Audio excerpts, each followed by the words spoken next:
자, 그러면 이제 마지막 얘기로 넘어가 볼까요?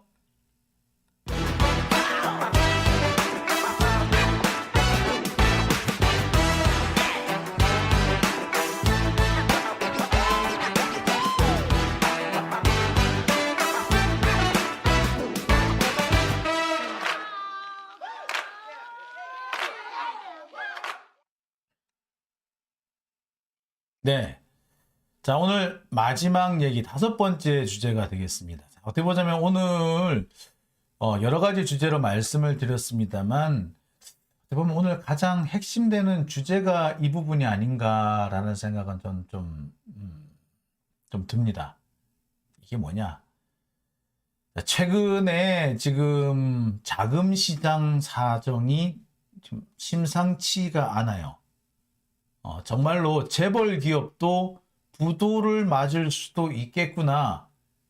삼성이 부도가 난다는 거 상상을 못 하겠죠. 근데 삼성까지는 아니라도 우리 옛날에 대우가 무너지고 기아가 무너지고 하는 거 봤듯이 그런 대기업, 이 재벌 기업이 부도가 날 수도 있겠구나 라는 걱정이 실제로 됩니다. 왜? 삼성하고 SK의 SK도 지금 회사채를 발행하면 금리가 7%래요. 삼성과 SK의 회사채 역시 금리가 7%까지 올랐습니다. 이게 왜 그렇다? 안 그래도 외환 위기, 미국발 외환 위기 때문에 지금 미국에서 금리가 올라가면서 우리나라의 금리도 올라가고 그래서 회사채 금리도 계속 올라가고 있었는데 여기에 김진태가 뻘짓을 하는 바람에 지금 온 나라가 난리가 났어요. 지금 기업들이 자금을 필요한 운전 자금을 구하지 못해가지고 난리가 났어요. 보통 이렇게 기업들이 자금 부족에 시달리면 정책 자금을 뿌려야 됩니다. 근데 지금 정책 자금을 못 뿌리고 있어. 왜? 정부도 쓸 돈이 없는 거지. 왜? 사실 솔직히 말하자면 쓸 돈이 없지는 않아요. 근데 이거를 어떻게 운용을 해야 되는지 관심이 없어. 가장 중요한 게 뭐냐면요. 지금 같은 경우에는 적절한 시점에 정책 자금을 제대로 뿌려야 돼요. 산업은행이 제대로 굴러가주게 해줘야 돼. 산업은행이 갖고 있는 정책 자금을 빨리 이렇게 뿌려줘야 되는데 이 산업은행이 지금 적극적으로 못 움직이고 있어요. 왜? 산업은행이 이렇게 정책 자금을 뿌리려면은 두 가지를 해야 됩니다. 산업은행도 자기들이 돈이 있는 게 아니잖아요. 그러니까 해외로부터 외국으로부터 채권을 발행해가지고 돈을 빌려와야 돼요. 그걸 가지고 국내에 뿌리는 거거든요. 그게 아니면은 정부가 가지고 있는 기금을 이용해가지고 또 정책 자금을 뿌려야 돼요. 그게 아니면 한국은행에서 돈을 찍어야 돼요. 근데 세 가지 다 뭐가 필요하다? 대통령의 결단이 필요해요. 대통령이 지금 그럴 마음이 별로 없는 거지. 왜? 지가 잘 모르거든. 그렇다고 해서 야 니들이 알아서 해 라고 하기는 왠지 좀 찜찜해. 그래서 지금 현재 결정적으로 자금의 공급, 정책 자금 공급이 안 됩니다. 어떻게 보자면은 윤석열이 검사 외에 다른 공무원은 잘 믿지도 않는다는 얘기인 거죠. 지금 해야 될 일이 지금 산더미 같고 당장 돌아가야 될 자금이 많은데 그래서 여기서 지금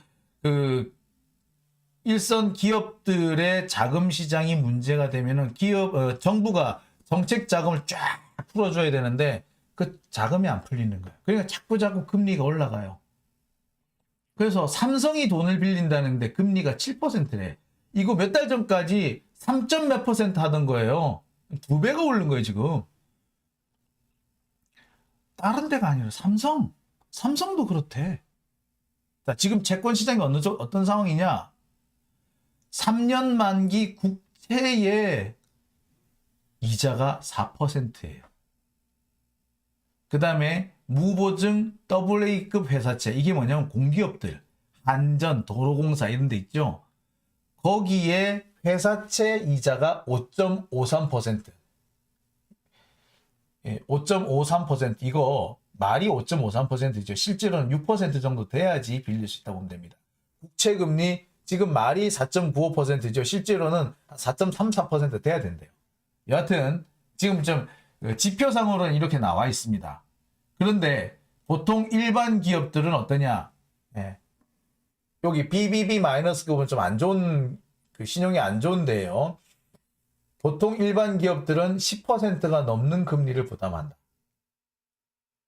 이 정도 상황이에요. 이게 뭘다? 기업들 난리 나는 상황인 거지. 제가 늘 말씀을 드립니다만, 그 금리가, 채권 금리가 10%를 넘어가면은 실제 은행 금리는 15%, 16% 된다 그랬죠. 근데 10% 하여튼 금리가 어쨌거나 10%가 넘어가면은 기업들이 장사를 해가지고 돈을 벌어봤자 이자 갚는 데 다 들어간다. 그래서 어떤 경우 심한 경우에는 기업들이 열심히 장사를 해가지고 이익을 남겨봤자 이자 내기도 바쁘다. 이자도 채 못 갚는다 이런 거예요. 여러분 한번 보세요. 그 우리나라 지금 그 기업이라든지 이런 주식시장 한번 잘 살펴보세요. 연간 수익률이 10% 이상 되는 기업 몇 군데나 됩니까? 연간에 이 재무제표 한번 보자고요. 재무제표에서 당기 순이익이 10% 넘는 데가 있던가요? 잘 없어요. 정말 10% 넘으면 되게 우량 기업이란 말이야. 그런데 이자가 지금 10%야. 그러면은 보통 사람들이 뭐 한다? 기업 안 하고 사채 시장에 돈놀이를 합니다. 나라도 그러겠네. 기업을 해서 열심히 돈 벌어봤자 겨우 10%고 그것도 다 이자 내기 바쁜데 차라리 내가 내 돈 가지고 이거를 돈을 빌려주면은 사채 시장에 돌리면은 나는 가만히 앉아서 이자를 벌 텐데. 그렇게 되는 겁니다. 그렇게 되면 뭐 기업들이 점점 자금 사정이 나빠지게 돼요. 지금 상황이 그 상황이다 이거야. 그래서 어느 상황까지 왔다? 국채가 4%, 그 다음에 공기업 회사채가 5%, 6% 이렇게 됐는데 삼성 SK가 어느 정도가 됐다? 7%의 이자를 내고 있다. 삼성과 SK가 회사채를 발행했는데 7%까지 나왔다는 거예요. 삼성, SK, 롯데 우리나라 굴지의 대기업 아닌가요? 근데 우리나라의 굴지의 대기업들이 회사채를 발행했는데 회사채 이자가 6%, 7%, 6%, 7%야. 이마트24 요새 잘 나가는 데 아닌가? 이마트24 같은 경우는 이거 저 소비재라서 현금 박치기 하는 데잖아. 뭐 요새 좀 안 좋나? 여하튼 간에 이마트24의 금리가 6.5%, 삼성중공업이 7%, 세븐일레븐 7%. 심지어 SK 렌터카 같은 경우도 7%래. 근데 이렇게 7%씩 이자를 준다 그래도 안 팔린대요, 채권이. 즉, 지금 상황은 이자가 비싼 게 문제가 아니고 그마저도 돈을 빌릴 수 없다는 게 제일 문제라고 하는 겁니다. 지금 금융비용이 계속해서 상승을 하고 있어요. 아까도 말씀드렸습니다만 금리가 더 오르게 되면 대부분의 기업이 한계 상황에 봉착합니다. 기업이 영업 활동을 통해서 벌어들이는 수익금이 전부 다 어디로 간다? 이자에 다 들어간다. 그러면은 여러분이 기업가 같으면, 기업을 하시는 분 같으면, 사장 같으면 그 기업을 돌릴까요? 그냥 문 닫아버리고 정리한 다음에 그 돈 가지고 돈놀이를 할까요? 돈놀이를 하겠지. 지금 상황이 그런 상황인 겁니다. 즉, 현재로서는 이자가 비싼 게 문제가 아니라 그 이자를 주고도 돈을 빌릴 수 없다는 게 문제인 거예요. 심지어 해외 금융기관이라든지 해외 투자자들은 채권을 회수하기에 바쁘기도 합니다. 그래서 채권 회수에 나선 금융기관하고 해외 투자자들도 있어요. 한국에 돈을 잘못 묻어놨다가 떼일 수도 있겠네. 한국 기업이 상당히 위험할 수도 있겠네. 라고 해서 지금 현재 투자했던 돈을 회수하기 시작을 했어요. 안 그래도 국내 사정이 안 좋은데 국내에 들어와 있던 자본이 다시 빠져나가는 겁니다. 그렇게 되면 어찌 된다? 부도가 나는 거지. 이제. 그래서 실제로 부도설이 돌고 있어요. 부도설? 어디가 부도 난다고? 벌써 지금 롯데, 태영건설, 부도 난다고 한 소문이 났어요. 뭐 무슨 증권 이런 거 그 망한다운 부도설 잔뜩 났어요.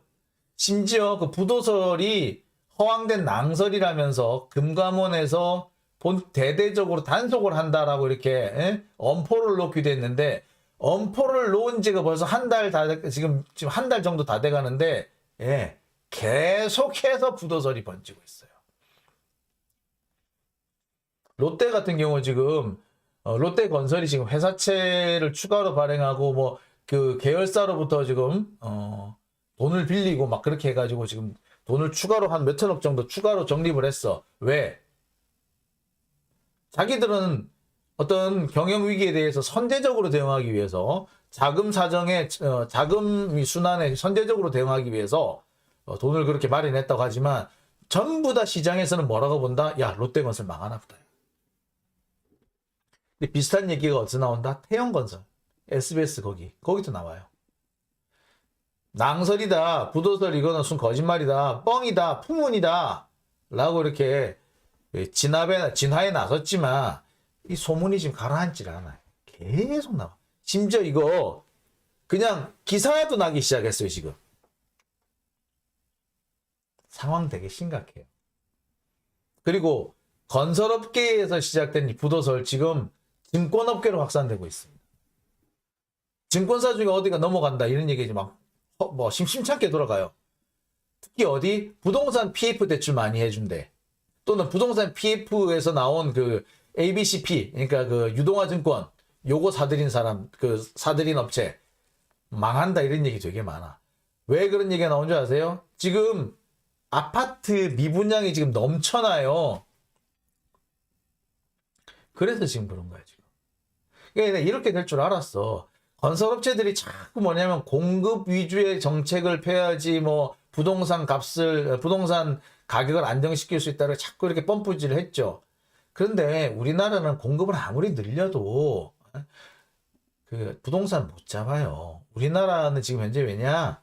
이미 공급된 주택 수가 너무 많아요. 공급된 주택 수가 수요보다 많아. 집 자체가 없는 게 아니라고. 집이 많은데 자꾸 추가 수요, 가수요가 생기기 때문에 지금 집값이 오르는 거였단 말이에요. 그럼 이 가수요를 잡아줘야 되는데 가수요를 어떻게 잡을 거냐? 그거는 은행 대출, 주택담보대출을 막는 수밖에 없었다고. 근데 자꾸 공급 위주의 정책 운운하면서 자꾸 아파트를 지어대 버렸어. 근데 좋을 때야 그게 소화가 되지만 지금은 소화가 된다? 안 된다.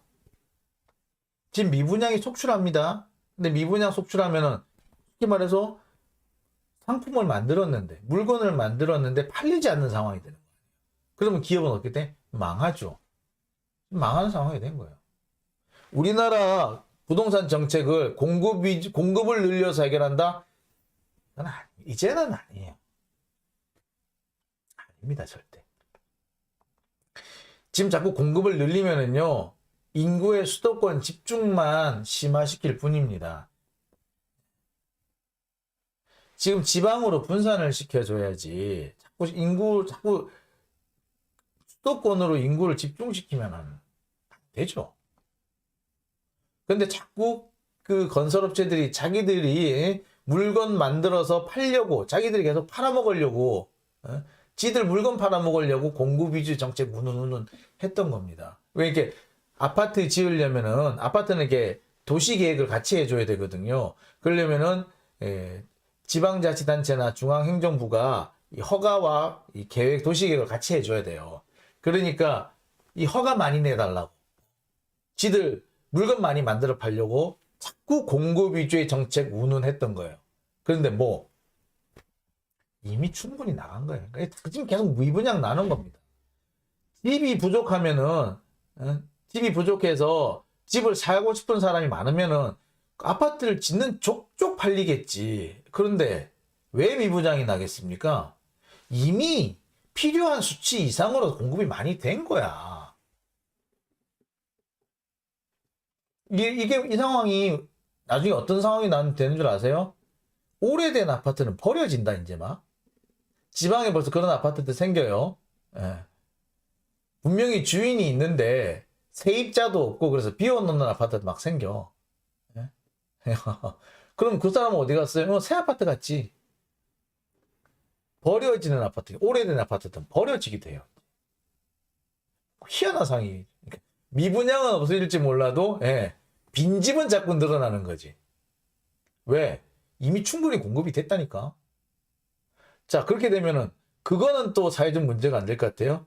그거 역시 자산의 어떤 자산 버블이 안 될 것 같아요. 돼요. 자, 지금 이런 상황을 누가 만들었다고? 건설업체가 만들었어. 근데 지금 자금 사정이 나빠지기 시작하니까 그 건설업체들부터 지금 서서히 흔들리기 시작하는 겁니다. 건설업체의 이 부도 위험은 금융기관으로 바로 넘어와요. 왜? 대부분 다 부동산 PF 대출을 많이 해왔거든. 자, 건설과 증권이 흔들리기 시작하죠. 그러면은 우리나라 자금 시장이라든지 기업 투자 심리가 엄청나게 흔들릴 겁니다. 우리나라 대기업들, 건설사 안 가지고 있는 대기업들이 없죠. 즉, 건설 시장에 건설 기업들이 부도가 나고 자금난을 겪게 된다는 것은 뭐냐면은 우리나라 재벌 기업들이 자금난을 겪게 된다는 것과 똑같아집니다. 그럼 그 중에서 자빠지는 놈도 나오겠지. 상황이 그런 거예요. 근데 이 시작이 뭐다? 시작이 김진태인 거야. 김진태가 저렇게 뻘짓만 안 했어도 이 상황까지는 안 왔어요. 물론 미국발 이 위기 때문에, 금융위기 때문에 자꾸 금리 오르고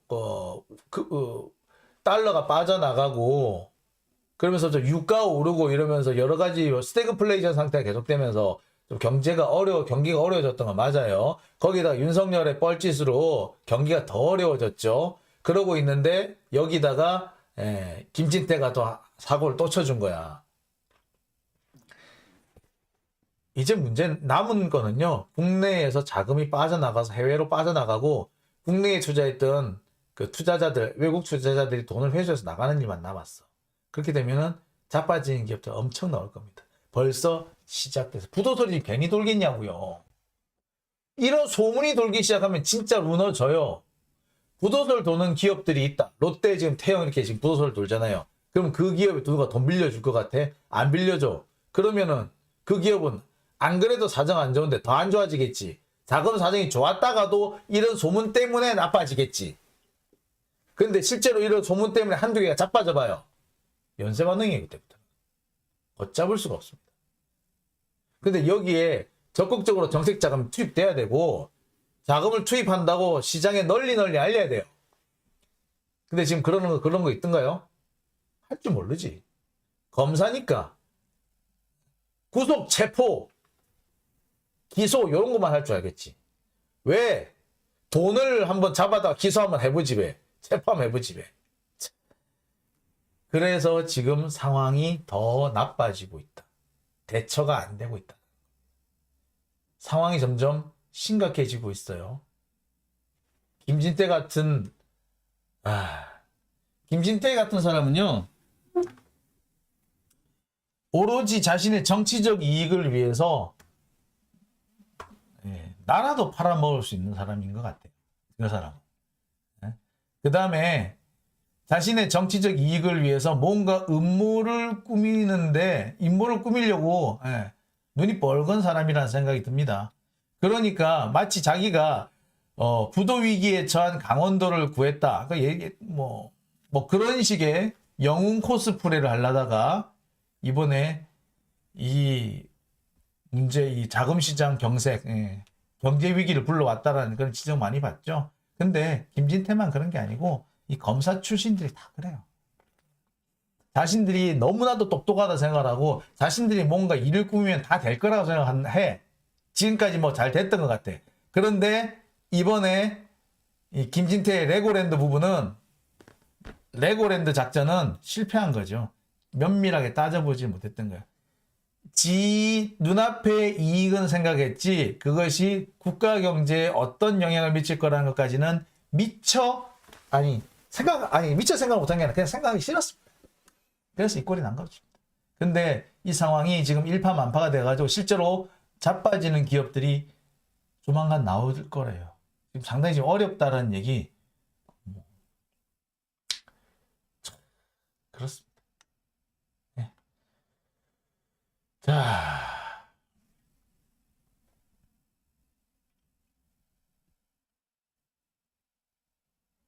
네. 뇌비우스 사재단님, 검사 출신은 똑똑하겠지? 그럴 리가요. 자, 데킬라님 내년부터입니다라고 하시는 분도 계시네요. 자, 장영진 TV 오늘 여러분하고 얘기를 하다 보니까 벌써 시간이 이렇게 됐네요. 1시간 50분 정도 제가 말씀을 나누게 됐네요. 자, 오늘 순서는 여기서 마쳐야 될 것 같습니다. 자, 이번 주에도 촛불 집회가 있으니까 다시 많이 한번 나와 주시기 바랍니다. 제보, 여러분 어제도 제가 말씀드렸듯이 여러분 제보 부탁드리겠습니다. 자, 후원해 주신 분 소개해 드리겠습니다. 이철원님 후원해 주셨고요. 아까 테디 12남매 맘님 후원해 주셨습니다. 자, 오늘 장영진 TV는 여기서 마치겠습니다. 오밤중의 뉴스는요, 목요일 밤에 다시 찾아뵙겠습니다. 함께 해주신 여러분들 감사드립니다. 오늘은 여기서 마치겠습니다. 자, 안녕히 계십시오. 내일 또 뵙겠습니다.